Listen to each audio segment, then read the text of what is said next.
안녕하세요. 오늘 비디오에서는요, 포틀랜드 오레곤에서 집을 구매하시려고 생각하시는 분들한테 현재 적당하게 잘 이렇게 승낙되는 오퍼 수준은 어느 정도, 가격 흥정하는 그런 범위 정도, 그 다음에 셀러 크레딧, 셀러가 주는 크레딧을 이용해서 클로징 코스트하고 그 모기지 이자율 레이트 바이다운 하는데 쓰는 돈은 한 얼마나 정도 요청을 하면 승낙될 가능성이 많은지, 오퍼 성사가 될 가능성이 되는지에 대해서 말씀드리겠습니다.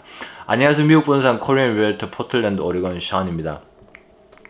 첫 번째 제가 잠시 말씀드리고 싶은 건 제가 2005년도에 집을 두 번째 집을 이제 살 때 상당히 안 좋은 경험을 한 것에 대해서 잠시 말씀드릴게요.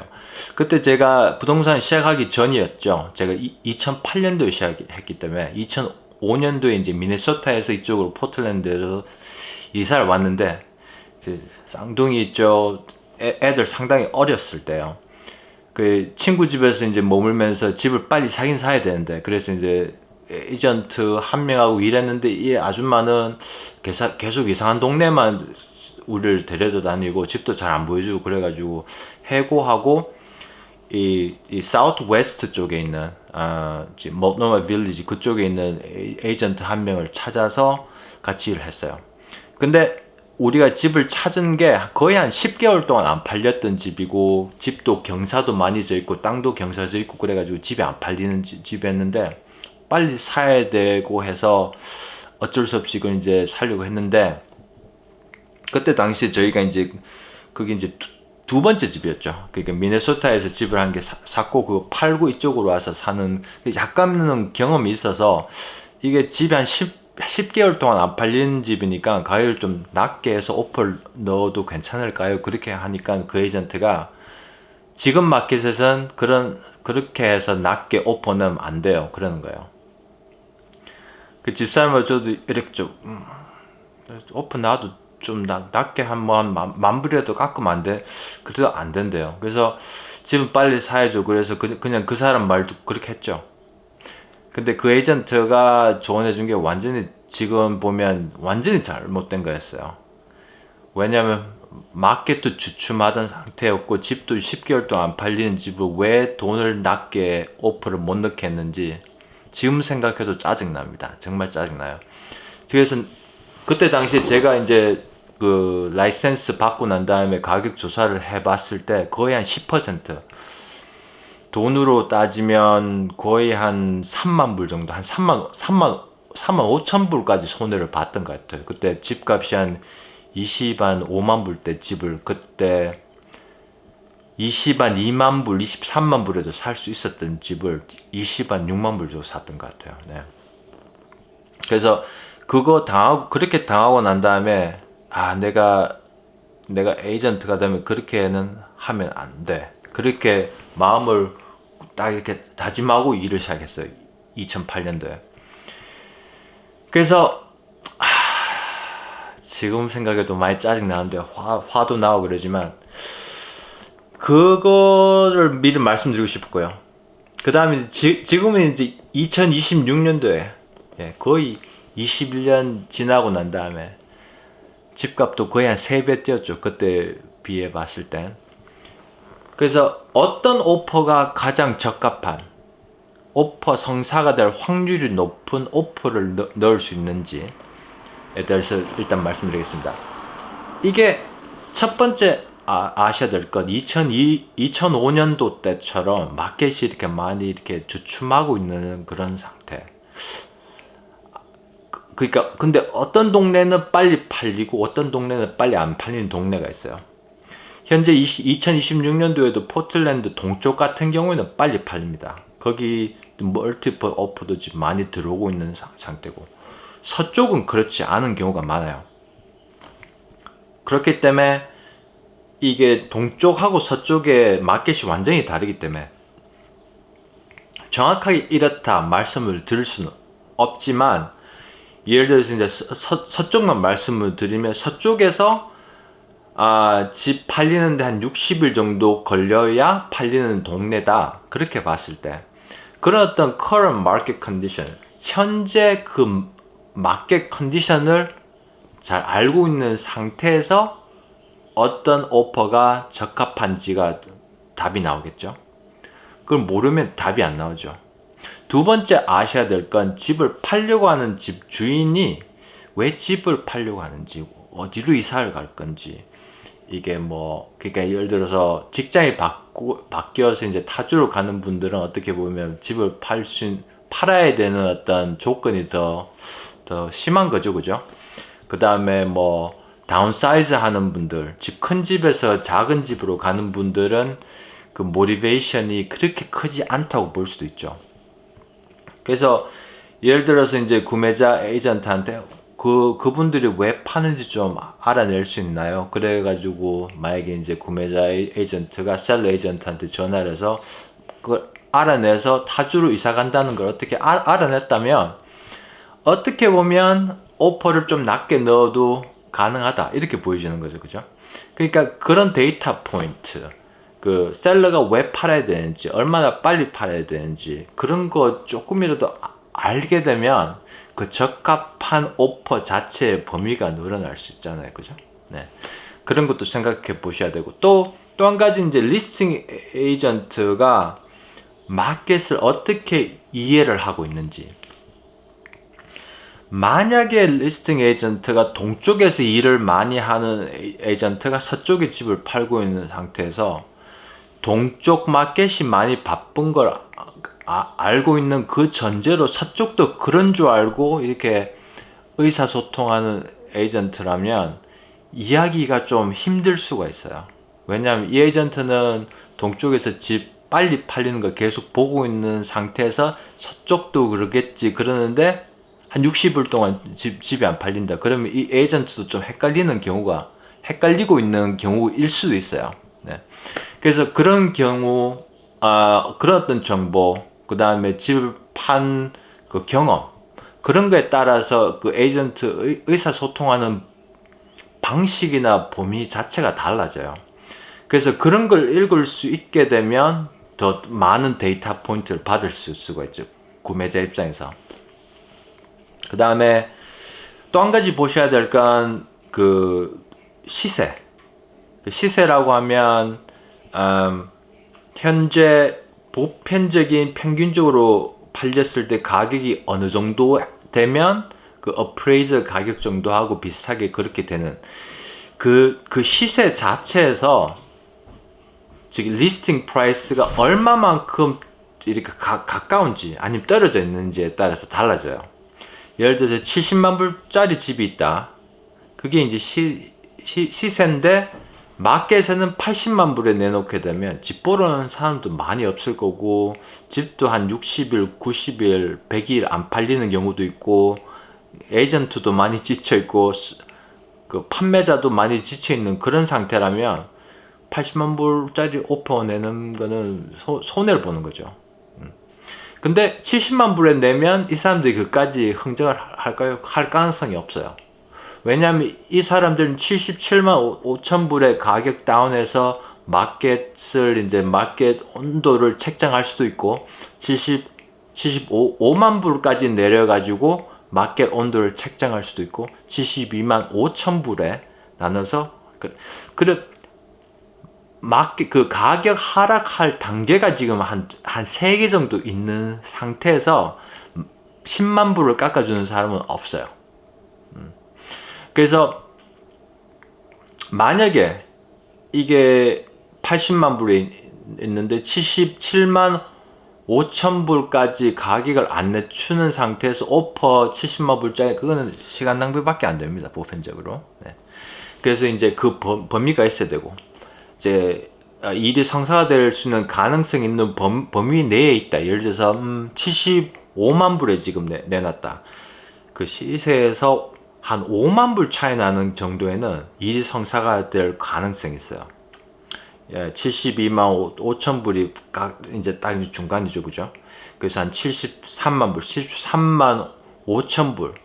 집주인 입장에서 한 15,000불 손해보고 팔 수 있는데, 구매자 입장에서는 72만 5천 불까지 가격 다운해서 다른 경쟁자 안 붙는 거 감안하고 한 15,000불 더 주고 산다 이렇게 생각할 수도 있고, 근데 그런 범위에 따라서 이제 적합한 가격이 달라지는 거예요. 만약에 가격이 67만 5천 불에 나와 있다면 이게 첫 주에 팔릴 가능성도 많겠죠. 근데 이게 안 팔리는 경우도 있어요. 네. 그래서 그 마켓 경향하고 집 파는 사람 그 의도, 그 에이전트의 어떤 노하우, knowledge, 예, 경험 이런 게 다 섞여 있기 때문에 이런 데이터 포인트를 많이 알고 난 다음에 생각을 하셔야 돼요. 근데 이제 구매자 입장에서는 이 시세라는 게 이 한 집의 어떤 시세보다는 구매자가 살 수 있는 집 3개 나와 있는 집들 중에서 그 어느 집이 가장 좋은지, 어느 집 값어치가 가장 좋은지 그거 3개 비교해서 1등, 2등, 3등 정한 다음에 1등은 2, 3등에 비해서 요게 좋기 때문에 10,000불, 15,000불을 더 주고 사도 되겠다. 그런 어떤 정보가 있으면 도움이 돼요. 그러면 이거 해가지고 10,000불 더 주고 못 사면 그냥 2등 집으로 가고 그것도 안 되면 3등 집으로 가요. 그러니까 플랜 A, B, C가 있으면 그 흥정할 때 더 많은 어떤 힘을 바탕으로 흥정을 할 수가 있습니다. 그래서 어떤 이게 시세라는 것보다는 구매자 입장에서 그 현재 나와 있는 옵션들 중에서 어느 정도까지는 내가 할 의향이 있다. 그것도 알고 있으면 구매자 에이전트 입장에서는 더 힘을 더 이렇게 밀어드리면서 도와드릴 수가 있죠. 네. 그 다음에 그 두 번째 말씀드린 두 번째 이제 항목은 지금 현재 상태에서 2026년도에서 집을 살려고 하는 사람들이 오퍼를 넣을 때 그 셀러 컨세션, 셀러 크레딧을 한 얼마 정도 지금 요청하는지. 지금 제가 많이 보는 거는 그 구매자의 클로징 코스트 전부 다 내주고 셀러가 내주고 그 다음에 rate buy down까지 하는 거를 요청하는 걸 지금 많이 보고 있어요. 예를 들어서 한 60만 불짜리 집인 경우에 거의 한 15,000불에서 한 3만 불 정도까지 요청하는 걸 제가 지금 보고 있습니다. 왜냐하면 그게 제가 이제 지금은 이제 고딜들에서는 제가 지금 셀러를 대표하는 상태이기 때문에 그런 오퍼들이 이제 보는 거죠. 평균적으로 봤을 때 한 15,000불에서 한 3만 불까지. 3만 불에 60만 불짜리 집은 거의 한 5%의 그 판매 가격의 한 5%를 셀러 크레딧으로 요청하는 경우가 많다, 이렇게 보시면 됩니다. 그 이제 처음에 그렇게 오퍼가 들어오는데 결국 이제 흥정해서 나가는 거는 훨씬 적죠. 제가 그렇게 말씀드릴 수 있는 건 제가 이제 셀러를 대표하면서 셀러를 위한 흥정을 했기 때문에 제 셀러는 좀 이렇게 적게 내는 건데, 제가 만약 이제 구매자를 대표한다면 더 많이 이렇게 받아들여 오려고 노력을 많이 할 겁니다. 네, 그렇게 알고 계시고. 그래서 그 rate buy down 하는 것 같은 경우에는 지금 한 5, 6천 불 정도 쓰면 한 0.25% rate buy down을 할 수 있는 상태이기 때문에 그 정도 하는 분도 있고, 한 0.5% 하려고 한 10,000불, 한 11,000불까지 그 rate buy down seller credit을 요청하는 바이들도 있습니다. 그 다음에 그 바이어 에이전트 커미션 같은 경우에 이제 현재 상태에 이제 오퍼를 당시에 그걸 포함해서 넣는데, 제가 본 범위는 거의 한 2%에서 한 3% 그 사이에 많이 이렇게 머무는 것 같고요. 그래서 그 셀러 크레딧 같은 경우도 이제 어떻게 보면 집 파는 사람의 그 의도와 현재 상태, 그 에이전트의 어떤 정보 상태, 그런 거에 따라서 승낙되는 가능성은 다 달라진다고 봐야겠죠. 네. 그 다음에 이제 마지막으로 구매자들이 많이 알고 싶어 하시는 게 어떤 집을 가장 좋게 살 수 있는지.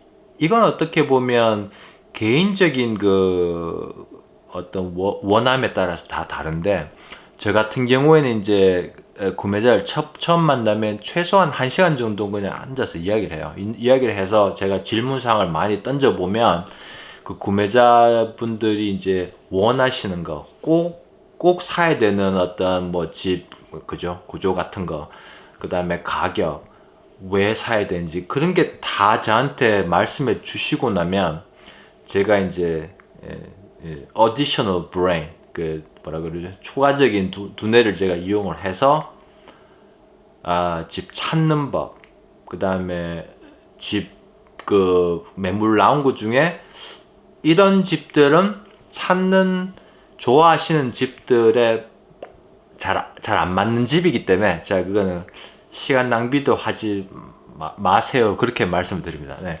그렇게 해서 시간을 많이 아낄 수 있고, 그렇기 때문에 흥정을 할 때도 제가 더 구체적인 그 금전적인 셀러 크레딧이나 이런 걸 더 잘 도와드릴 수가 있어요.